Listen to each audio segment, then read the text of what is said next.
Your website comes equipped with an editor that allows you to make updates to content such as text, images, and blog posts. Let's first walk through the process for setting up your editor account and logging in to make changes to your website. If your website designer or administrator hasn't already set up an account for you to edit your site, they can provide you with an invite email to create a password.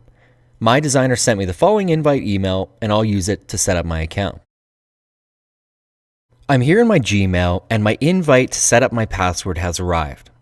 You can see in the email we have two links. The first link is for you to click on, set up your password, and log in. And the link below that is the general login URL you can use to edit your site. So you may want to bookmark this and save it for the future if you plan to revisit the editor often. You'll also need to make note of your username. It's specified in the email. In this case, my username is video user. Keep that on hand as you'll need it to log into your site. So let's go ahead and click the first link and set up a password. So I'm here on the password setup screen, and we just need to enter in a new password. Keep in mind, to use something strong, we'll need 8 or more characters with a mix of upper and lower case. Once I've entered my password, let's click Change Password. It says our password's been updated, and now we can click Login.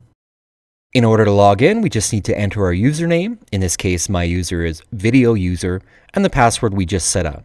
Then click Login. Once you've logged in your account, you can see a list of all the sites you have editing access to. We also have preview buttons and a stats button if you want to look at some of your site statistics. I'd like to make an edit to this site, so let's just click the Edit button.